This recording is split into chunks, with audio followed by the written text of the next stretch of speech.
Okay, let's just have a conversation. As if we weren't already, right? Traffic flow theory, that is the idea that traffic moves kind of like a fluid. That cars move on the road like oil moves through a pipe, right? So the way people drive and the way people react and things like that, that can all be explained in a mathematical relationship, more or less. 30,000 foot view, yeah. When we get down to the nitty gritty, not so much. But the general idea of traffic flow theory is traffic moves and flows like a fluid, and therefore we can predict what it's going to do and why. Okay? What is congestion? Cars get backed up and like can continue to get backed up. Like let's say there's a light right off the side of the highway, and then it has a very long red span, and it just backs up into the highway. Yeah, that's part of it. So what is the backing up of cars? Disruption of the flow. It's a disruption, right? What can we say about the time and the space of the vehicles? What about the spacing of the vehicles? They're close. It's right, they're all next to each other, right? So we have a lot of cars in the same area at the same time. High density. That's density, yeah. So what we perceive as congestion, in traffic terms, we would call that the density. There's a very high density of cars. A lot of cars occupying a small space. That's what we perceive as congestion. If in that same space there are fewer cars, you would say it's less congested, or the density of traffic is low. Okay? Why does congestion occur? Slow drivers. Okay, what's a slow driver do? Disrupts the flow. Disrupts the flow, okay. Right. Creates a ripple effect that just cascades down like a path. Yeah. Both of you are hitting on the same concept that we're going to discuss. It's called the shockwave. Shockwave. That's what it's called. It's called a shockwave. So the shockwave term came into vernacular. Bystander standing on the side of the road sees a vehicle stop, and then the one comes up and stops, and stops, and stops, and the brake lights form like a shockwave moving backwards in time and space. Yeah. So that's where that concept comes from. It's called a shockwave. There's also a recovery wave. As they depart, everyone departs. And traffic does move in waves like that. You can see it. There's some YouTube video of a freeway in California that shows, it's like a time-lapse video of the shockwave moving back and forth and recovering and moving back and forth. It's very cool. It's shot over a couple of hours or whatever. So when a car slows down on the freeway, I have to slow down. Right? The car behind me slows down, right? So all of our space starts to get congested. Right? What about this scenario? I'm driving on the road, and there's an on-ramp, right? And that on-ramp is bringing vehicles in. Right? What's that doing to my space? Less space. The space I have around me. Taking Right. it away. It's right. It's condensing us. It's adding more. So there's two scenarios you have. You can add more cars and increase the density, or you can take away asphalt, reduce the number of lanes, or how people are feeling about the lanes. We'll talk about that later. But you reduce the number of lanes, and then you're again condensing people. Yeah. So we call that a bottleneck. When you take away lanes, it's a bottleneck, right? Because all the cars are flowing into what would be the shape of a bottle. Yeah. So when we take away lanes, that is one way of limiting capacity. All right. What is capacity? Max amount of cars in a space. Yeah, capacity is the upper limit of cars that can occupy a space, or that can flow past a space, right? So we'll talk about this in mathematical terms in a minute. Just the general idea that you can only fit so many cars on the road. Here's an idea. Why can we only fit so many cars on the road? If we all go 90 miles an hour, then there shouldn't be any problems, right? We can all just follow each other.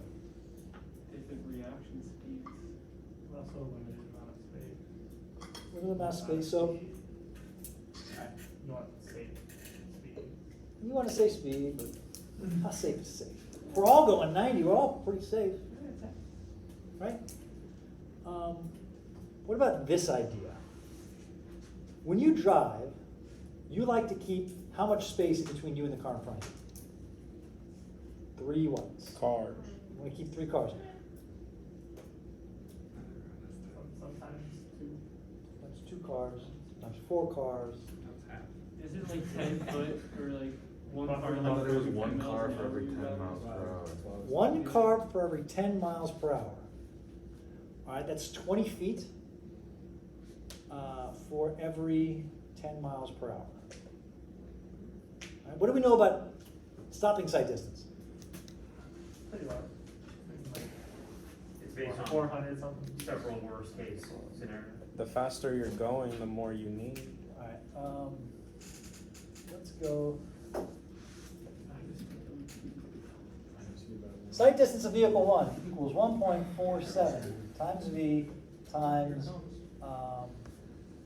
T perception reaction plus V squared over 30A plus minus G. Okay, that's the first vehicle. Right. What's the stopping sight distance of the second vehicle? Their velocity, right? Not just the same velocity, right? Well, we all are going roughly the same speed because I'm following you, yeah? And we all have the same physical limitations of how far the car has to stop, right? So this doesn't mean anything because it's equal between the both of us. We're both on the same road, literally covering the same asphalt. So what we're left with is this. And what part of this is related to the drivers? The reaction. The reaction time. So the only thing differentiating me between you on the road is that reaction time, yeah? We could dumb it down to just that, right? So my speed, effectively what I'm doing, I'm just following. But I like to keep like 2 seconds between me and the vehicle in front of me to accommodate for this perception reaction time. And if we look historically on multi-lane highways and freeways, people like to keep about 2 seconds. So if we're traveling at 10 miles per hour, that's 15 feet per second, I'm going to want to keep 30 feet, car length and a half between me and the car in front of me. And it was 10 miles an hour, car length and a half. Seems reasonable. All right, but at 70 miles per hour, that's 1.47 times 75, whatever. That distance is much further, yeah? But the time aspect is generally about 2 seconds. So I like to keep 2 seconds in front of me. And if we look at the population as a whole, we all like to keep about 2 seconds between us. Aggressive drivers keep less time in front of them. And I guess you would say conservative drivers? Less aggressive drivers? What's that? Defensive drivers. Defensive drivers, they keep more. Someone's been to defensive driving school, haven't I have not. you? Jasper? You ever been to defensive driving school? No, I drive fast. Try not to get wrecked. Didn't we go over this about speed? Well, my cars, they keep the distance thing, so What's that? it like keeps me a certain distance away from the car in front of me. I already know this. Smart. Nice. I would hate that. Yeah. So I was driving down the street. I was driving down Williams. I unplugged it. And Williams is 2-lane, right? So one in each direction. And my wife's car's got the automatic brake thing, right? So the thing always goes off when I drive. I learned how to drive in Miami. Okay, you can't blame me, all right? Very aggressive. But right, the road is curving, right? So I'm driving, and the 2-lane road is curving. So there's a car that's actually in the sensor thing, sensor array or blah blah blah region, and it brakes me because it doesn't realize that that's a different lane and the road's curving. It's a pain. I don't really like it. Also, when someone is turning off, I feel like I shouldn't have to slow down. Yeah. Because they're going to be gone soon, so why would I bother slowing down? But the thing makes me stop. It's stupid. I'll get off my high horse, we're good. So, back to what we're talking about, I digress. We like to keep 2 seconds between us collectively. Andres may like to keep 1.4 seconds, but Mario may like to keep 2.5 seconds, right? No, she said no, not happening. 1 second, man. Or whatever, right? But collectively, we like 2 seconds. All right, so now let's think about what happens. Why does congestion occur? Why can't we all just go the same speed through the bottleneck? Intersections. No, yeah, we'll get there. That's like a bottleneck, but we'll get there. That's a bottleneck in time. So I like the 2 seconds between me and you, right? So when I add more cars in, where are those cars going to go? They're going to go in between, right? And if a car comes between me and the car, I'm following in 2 seconds, and a car comes between me and the car in front of me, now I'm not at 2 seconds. Yeah? So what do I have to do? Slow down. What does the car behind me do? Yeah. That's what's happening, okay? Because we all have this general comfort with our driving. We like a certain time gap between us. That's a personal preference, right? And if you were to plot that personal preference, you would see that it's normally distributed.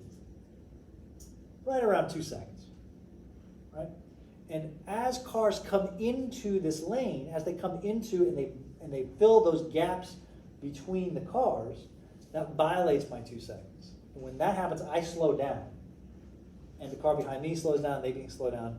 And that's why congestion occurs. We can't all just pile through the bottleneck at the same speed, because when we lose a lane, those cars have to come over, and the only place for them to come over is in the gaps. And that violates my comfort level, and then I slow down. So if we all like 2 seconds between us, what's the capacity of a single lane of road? 1 car every 2 seconds. Which is how many cars per hour? How many seconds are there? An hour? Yeah. 3,600. Okay, and if you have 1 car every 2 seconds, how many 2-second periods are there in an hour? 3,600 divided by 2. Which would be? 1,800. So if you are looking for a ballpark estimate of an uninterrupted ideal situation for a lane of traffic, you're about 1,800, 2,000, something like that. That's with everyone driving with 2 seconds between them. Now there have been observations much higher, right? I think in one of the highest I've seen was a freeway in Toronto. It was like 2,500. And if you go different places, you'll see different levels of aggression in drivers, right? So if you have 1 lane of traffic serving 2,500 vehicles for any period of time, they're like, wham, right on top of it. That's like 1.7 seconds or whatever. So that's an idea. That'll give you an idea of the capacity of a single lane of road. Right? Why does congestion tend to happen in the same location every time? It's difficult to change roads. Well, there might only be 1 road servicing that. Either like high population areas or like points of interest. Yes, either that's where vehicles are coming on, or that's where the capacity of the road is changing, right? So the 35,000 foot view as a good example metaphor for capacity changing is I go from 3 lanes to 2 lanes. That's a change in my capacity, yeah? But that's an extreme change. There are more subtle changes. What happens when you're driving down the road and there's like a guardrail and it's like 6 feet off to your left, but then it comes like 1 foot off to your left? What does that do? So I like being in that side. You like being in that I don't know, I No, don't. nobody does. I'm like, I'm just gonna move over. Yeah, but you slow down. What that's slowing down is actually reducing the capacity of the road, right? The capacity is, the baseline capacity is off the baseline flow conditions. When you move that closer, you're impacting the flow conditions a little bit. It's reducing the capacity of the road by a little bit. That reduction in capacity means I'm going to slow down, and when I slow down, that kind of slows everybody else down. So the capacity of the road is really governed by the collective behavior of a relatively small number of individuals occupying that space at the same time. So that is to say that there are geometric features of a road which would tend to create situations where congestion persists, right? Classic example, I go from 3 lanes to 2 lanes, there's no wonder why every morning at 8 a.m. there's traffic right here. I have a bottleneck, we all must pass through it, yeah? That's why in the same location it happens over and over and over again. It also happens at relatively the same time every day. It's because most of you, Creatures of habit. we're creatures of habit. We all have to be at work at 8:30. So we all get up at 6:30 or 7 or whatever. We all have to leave our house at a certain time to be at work at 8:30. We have to do that every day, right? So we're all getting up and doing this. So the people that you're commuting with past that bottleneck are likely the same people on most days, right? It's pretty wild. Because you're all getting up at the same time. You all have to be in the same vicinity of an area, whether it's campus or the high school or whatever. You guys all share a commute, and you're all in each other's way. Yeah. So that's why congestion happens at the same location and at the same time most every day. Right? So, COVID, lockdowns, right? Traffic dropped, right? The idea of this idea of telecommuting is now, I don't like telecommuting, right? I prefer to come in my office and work. I have a small child at home, and she's a domestic terrorist. She is. I mean, she's wonderful. She's a beautiful, wonderful, happy, healthy. She's great. Domestic terrorist. Terrorizes my domicile. It's fine. The poor dog has like PTSD. Because he has no recourse. She like attacks him and he can't do anything. He can't even bark at her or else I would murder him. Like we learned that lesson a long time ago. So the poor dog is just, his only recourse is to run away. And that's what he's learned to do. So that goes back to the reason why I have my shirt on backwards today. My dog sleeps in my bed. Some of you would think that's awful and atrocious, and some of you would think that, of course, he sleeps in your bed. Where else would he sleep? I've had him since he was 7 weeks old. He's 8 now. He has spent most every night in bed next to me, spooning. Right? And then the baby comes along. And when the baby is upset or wakes up in the middle of the night, we bring the baby in bed. And the baby sits in bed with us. But she likes the dog. She wants to go get the dog. The dog can't do anything to defend himself. So his only recourse is to run away. You know what he doesn't do? Get off the bed. So it's all night, the baby chasing the dog, and the dog trying to hide from the baby on the bed. Hence why I woke up with my shirt on, or when I showed up to work with my shirt on inside out. Wild. All right, back to congestion. Terrors of residential life. Yeah, that's just the way it goes, man. So back to congestion. That's why traffic happens in the same. That's why traffic happens, same space, same time, right?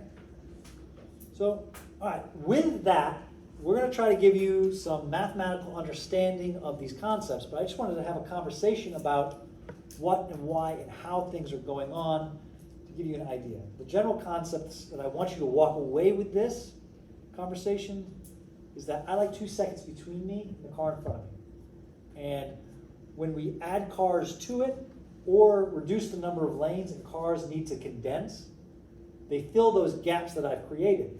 But when they fill those gaps, the spacing is such that I don't have 2 seconds in front of me, and I have to adjust my speed to give me that spacing. And then when I adjust my speed, that forces me to slow down, and it forces everyone behind me to slow down. And we all adjust like this. This is the way it goes. Right? It's a general concept of congestion. And I want that to be more of a story. Is that a question? Yeah. Yeah, what about when it rains? Yeah. So when it rains, that's also reducing the capacity of the road. So a lane of road can hold about 1,800 cars. But when it's raining, it can't hold as many cars, right? People tend to drive slower, which reduces the the capacity of the road. So, and when it's raining, people like more than 2 seconds. So they put more space in front of them and reduce their speed. So macroscopically, big picture, it is, a general capacity reduction.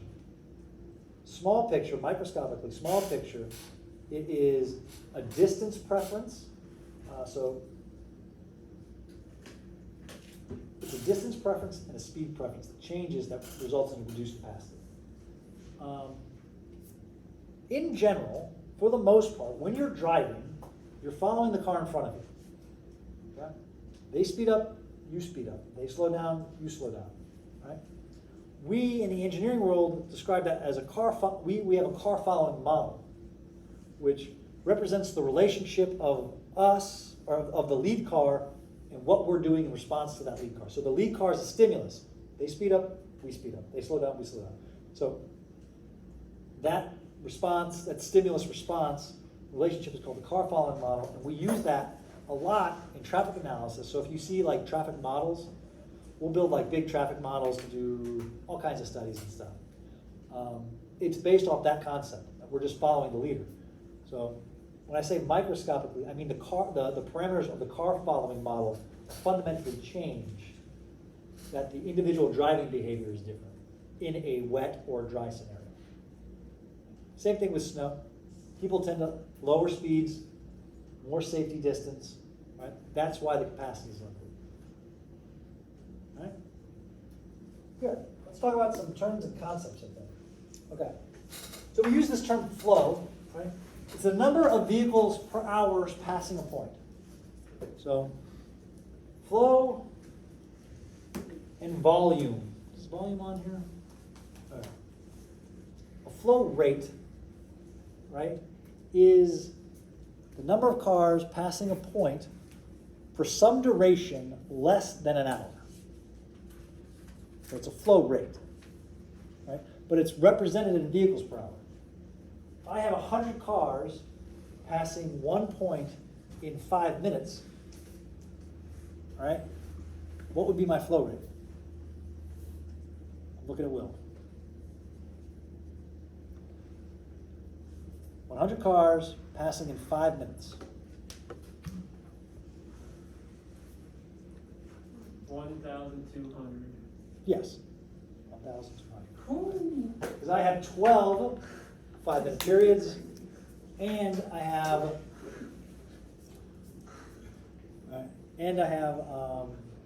100 cars every 5 minutes. Right?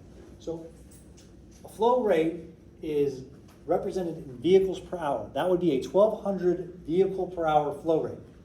Right? The concept of volume is an actual 1 hour measurement. So I sat there and I observed in 1 hour 1,200 cars. All right, I observed in more than 1 hour. Right, that would be my volume of vehicles. Okay, if I observe cars at a flow rate that is consistent over the whole hour, then my flow rate and my volume are equal. For traffic flow theory, it's not a big deal. When we get into highway capacity and level of service, the distinction is more prevalent because we're designing for a 15-minute period, but we're taking observations over an hour. So we'll get there. Right? Then we have a density. Right? A density is the number of cars occupying a space. So that's represented in vehicles per mile or vehicles per mile per lane. Right? The number of cars occupying 1 mile of space. Yeah? If I have a lot of cars occupying 1 mile of space, I would say it's congested. If I have fewer cars, I would say it's less congested, because that is how we perceive congestion, the number of cars occupying a space. All right. Well, we're still on flow rate. Okay. We said 100 cars every 5 minutes is this flow rate, 1,200 vehicles per hour. What is the headway? Headway being the time between each vehicle. You can see how they're related, yeah? One is vehicles per hour, the other is seconds per vehicle. right? So they're inverses of each other, yeah? So you take your vehicles per hour, you multiply, you get vehicles per second, and you invert it, and then you get the number of seconds per vehicle. So 1,200 vehicles per hour times, or divided by 3,600. Something. Huh? 3. Yeah, 3? No. 1/3. Yeah, 1/3. All right. Yeah, 1/3. Okay, and the inverse of that is 3. We get three vehicles per second. See, Tate's like 4 steps ahead of everybody. He doesn't say a whole lot. Whereas Will says a whole lot, doesn't really provide much. Tate says very little and provides a whole lot. See, they're inverses of each other. See how we did that? It's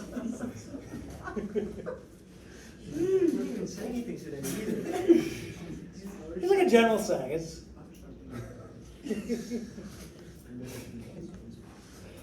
I'm gonna come to my office mailbox and there'll be like a boiled kitten head in there or something like that. A message from Will.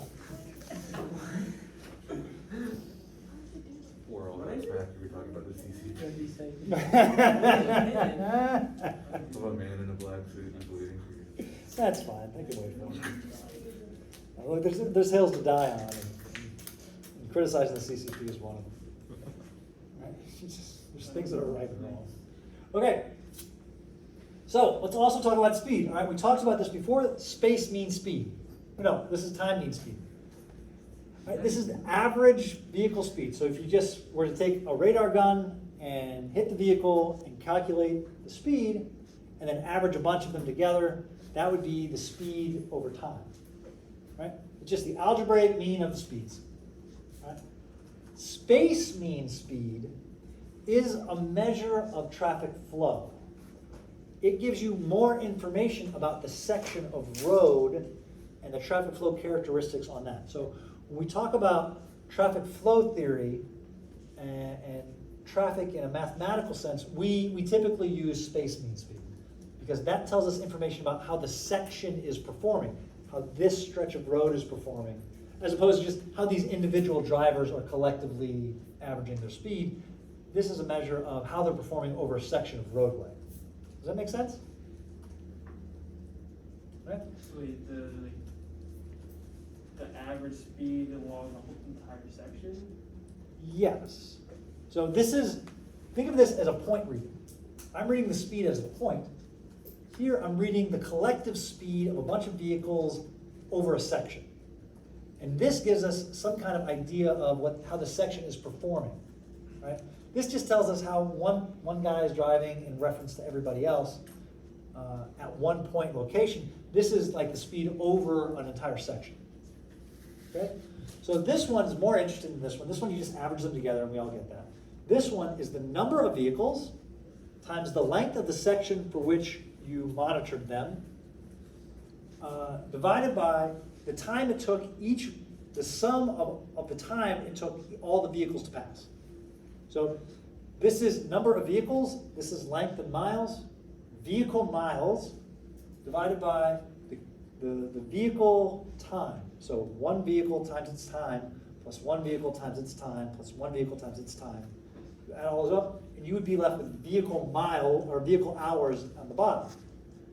Vehicle miles divided by vehicle hours, the vehicles cancel out, and you're left with miles per hour.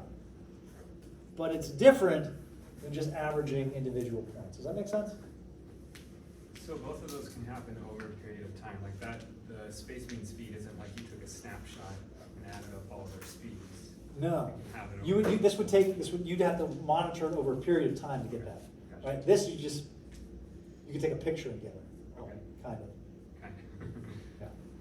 It's at one point in time, one point in space. This is over multiple points of time and multiple points in space. Okay. Headway is the time between vehicles passing a point, like the front of the car, the front bumper to the front bumper, right? It is the inverse of the flow. Yeah. So we have the flow rate, which is represented in vehicles per hour. Then we have 3,600 miles. That probably is correct. Probably got some correct. Just think of it as the inverse of the flow rate. So if you have vehicles per hour, you want seconds per vehicle. So if I give you, or if you get something that is seconds per vehicle and you need to calculate the flow rate, you would just convert the units, yeah? Okay. Now we have two different types of headway. Right? We have a time headway, which is the number of seconds between vehicles. We have a space headway, which is the number of feet between vehicles. Front to front. Okay? Distance between the front of a vehicle and the front of the following vehicle.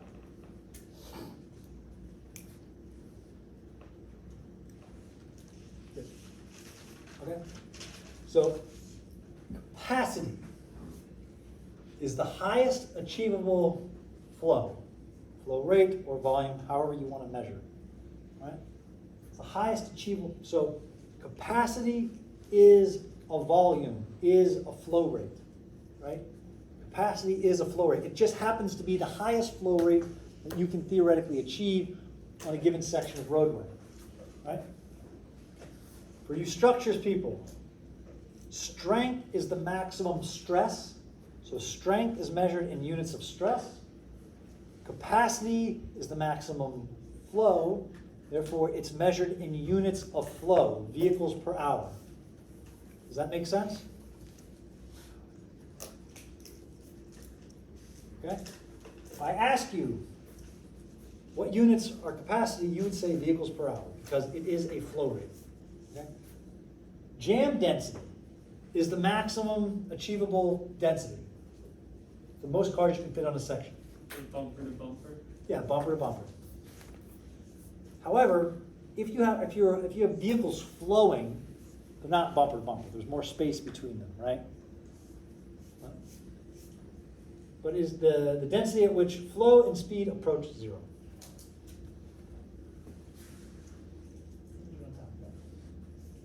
Good until 3:30. Okay. Yeah, that's good. All right. This is a time-space diagram. All right. We have distance on this axis. This is a point on the road, and this is time. Yeah? Okay.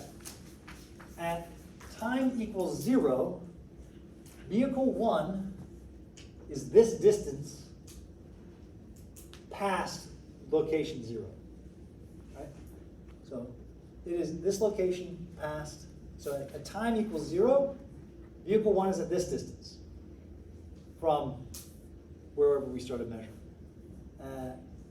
Vehicle 2 is at this distance, vehicle 3 is at this distance, vehicle 4 is closer to the point of origin. So maybe we'll draw this.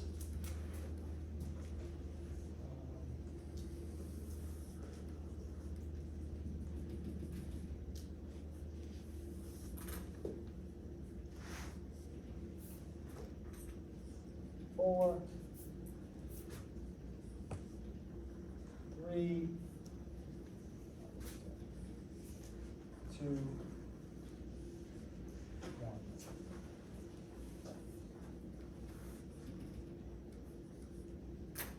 4.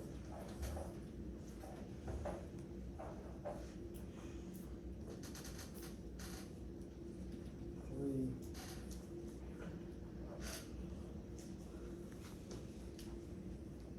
2.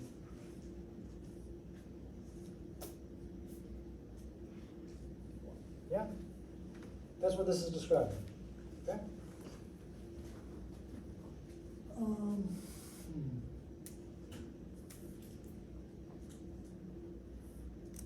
want to see about time. Okay.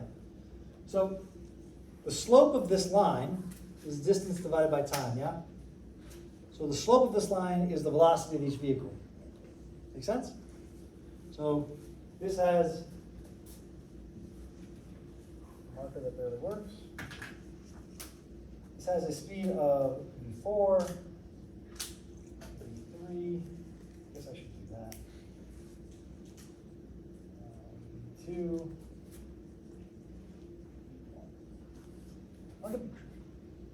Usually I don't draw it with a vector line. I kind of like it. It makes me sound more scientific. Yeah?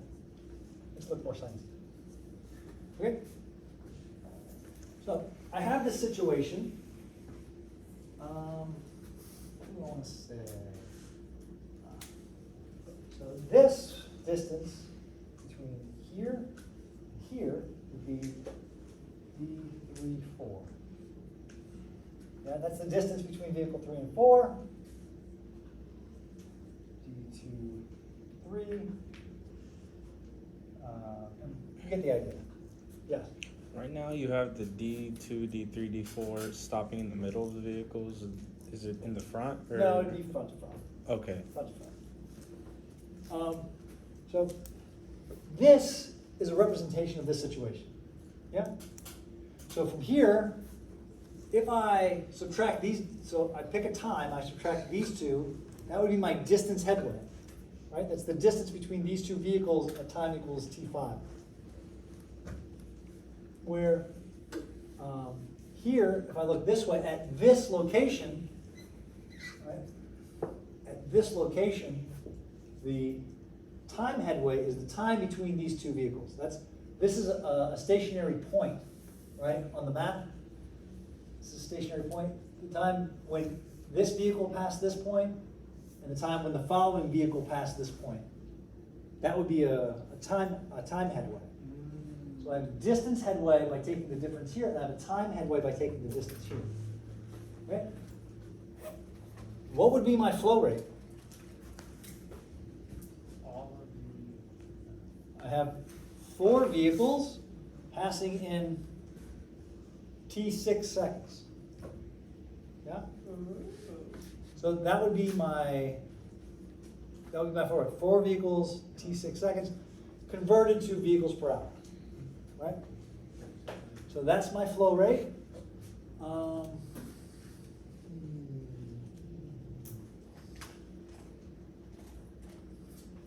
Densities would be at T equals 0. My density would be 4 divided by D1 miles. Right? 4 vehicles per mile, assuming that we knew the maximum one. Yeah? Well, Can you just repeat what you said for the flow rate again? okay, flow rate, all of this occurs, everyone is passing this point by T6 seconds, yeah? So I had 4 vehicles pass this point at T equals 6 seconds. So I have 4 divided by T equals 6. Even though that the first 4 started off way in front of the point? But they're at the point. This is when they cross the point. So Oh, right, okay. 4 vehicles in this amount of time. And I convert that to vehicles per hour. Okay, thank you. Yep. And the density is the same thing, but on the other axis. I have 4 vehicles occupying this amount of space at one time. Right? And the density here, I guess the density here is different than the density here, right? Because this one was delayed, so now we have a different density. So, see how these vehicles are closer together than they were here? This is the distance headway here. This is the distance headway here. If I have a shorter distance headway, I have a higher density. Yeah? Because cars are closer together. Closer together, the higher the density.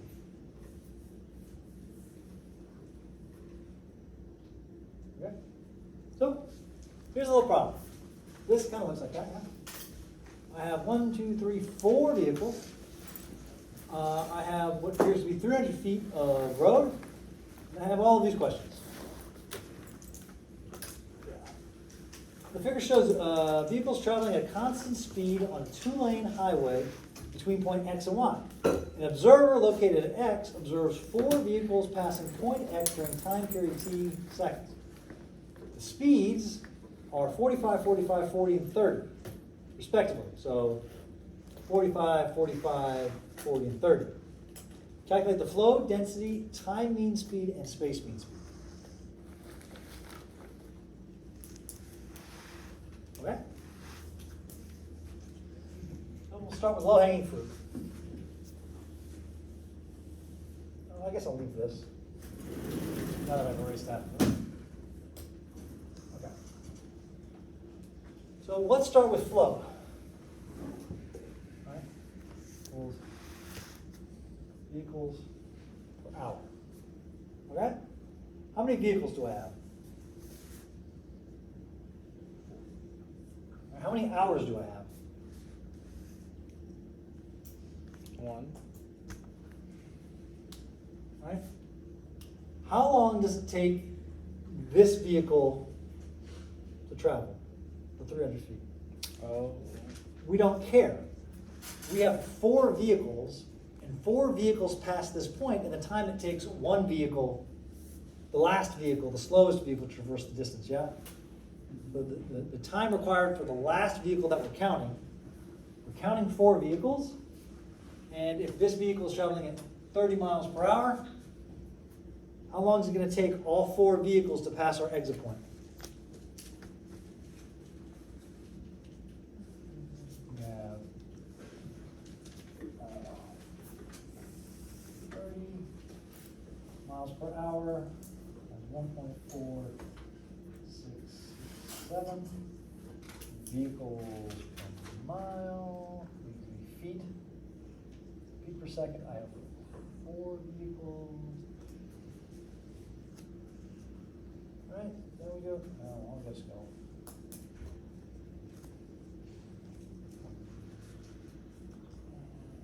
Seconds. Yeah, it gives you feet per second, so I have 4 vehicles divided by feet per second.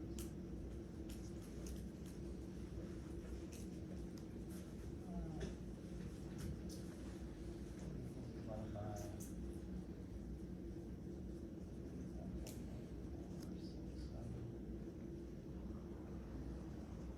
second.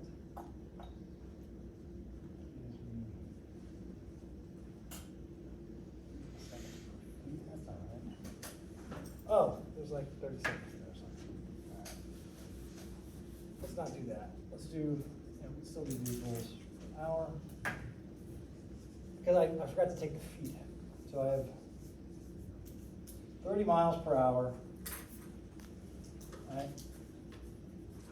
And I'm traveling for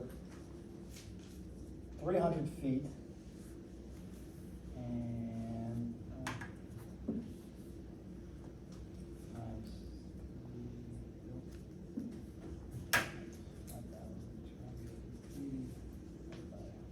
600. Right? Equals feet per second.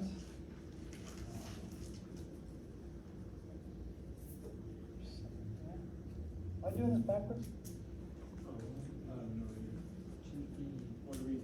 We're converting, we're getting vehicle, we're seeing how long it takes for a vehicle traveling 30 miles per hour to cross 300 feet.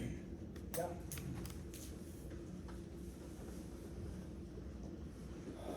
E equals distance divided by t equals 30 times 1.4667 gives me feet per second. Equals 300 feet divided by t seconds. So 300 divided by 30, 1.4667. We all know 1.4667 is 5,280 divided by 3,600. For t equals 1.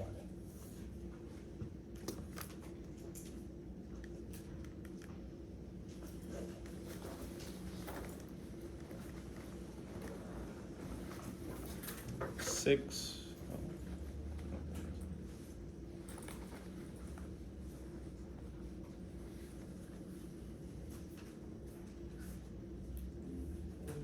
6.818. 6.82. 2, yeah. 6.82. Yeah. Okay, so I have 4 vehicles in 6.28 seconds. So Q equals 4 divided by 6.82 seconds.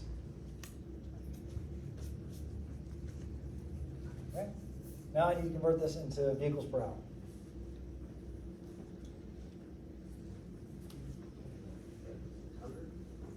3,600 is, yes. So I have 4 vehicle every 6 seconds, 6.8 seconds. So you multiply by 3,600.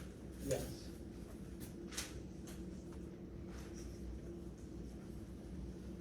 You need seconds per 1 hour. And these seconds cancel out, and I'm left with 4 vehicles per hour. How many vehicles do I have? 2,000. 112. Wait a minute. Yes. How many you got, Steve? Yes.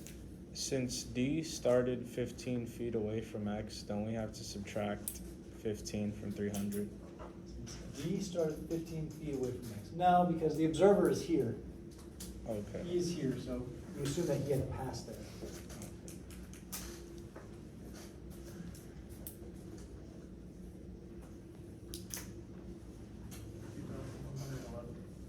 Yeah, that's what we got.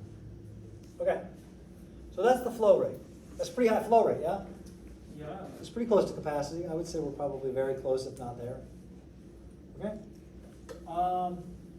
Since we're gonna need all of the times, so T for C would equal, what's that speed? 40 miles per hour.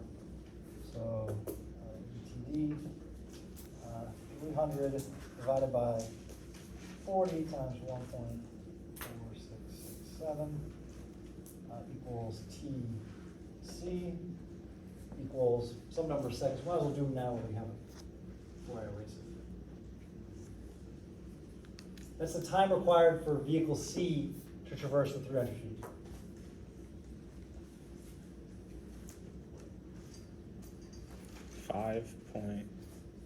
.11. Oh, I got 4.50. 300 divided by 40 times 1.4667. Oh,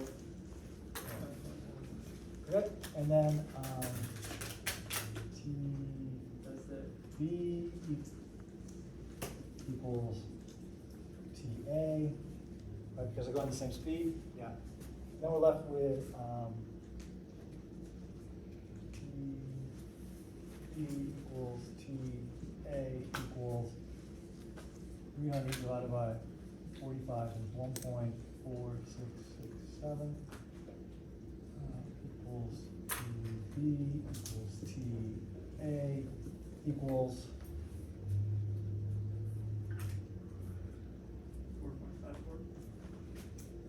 4.54. So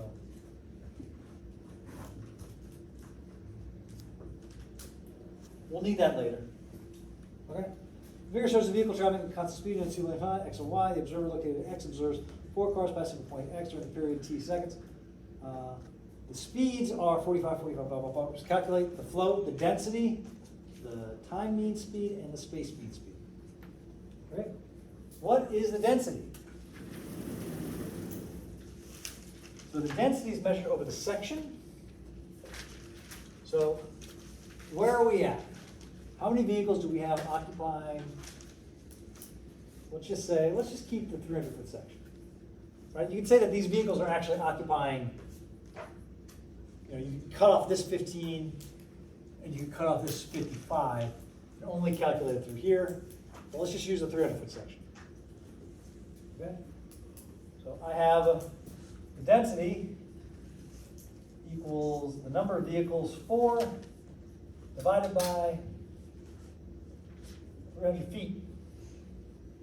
However, I have 5,280 feet per 1 mile.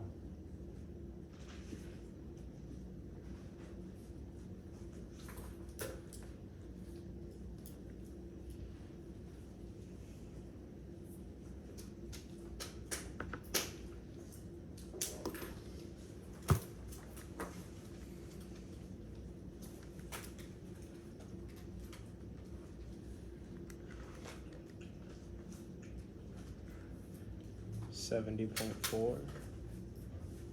70.4 vehicles per mile. Yeah. That's a high density. These cars are kind of close to each other, which is what we expect when we're at near capacity. Near capacity, we're putting a bunch of cars together, but we're all moving pretty good. Okay? Good.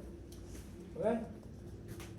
Calculate the flow density, time mean speed. All right, what is the time mean speed? For T equals summation, well, I guess it would be, we'll just say it's the average time. Equals 30 plus 40 plus 45 plus 45 divided by 4. So it would be, I guess it would be the summation of VI, I equals 1, I divided by n.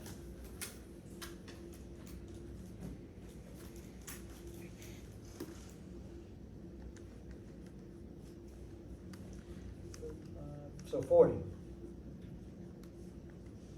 Yeah. Yeah. Okay. What is the space mean speed?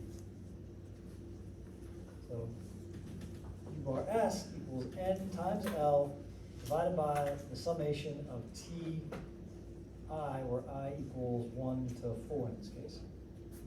Equals 4 vehicles times 300 feet, right?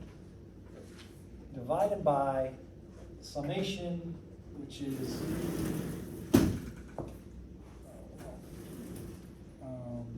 would be TA plus TB plus TC plus TD equals 4 times 300 divided by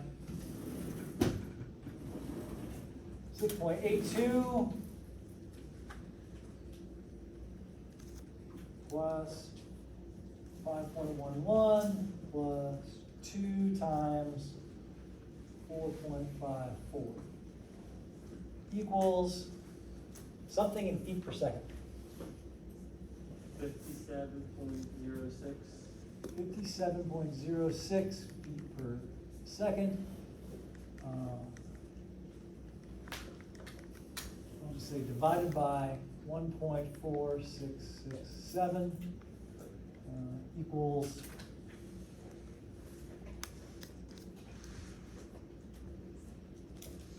38.9. 38.9 miles per hour.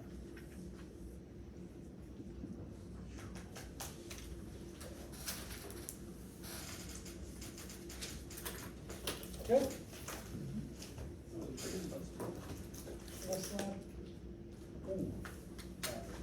That's a fun conversation that we'll pick up later.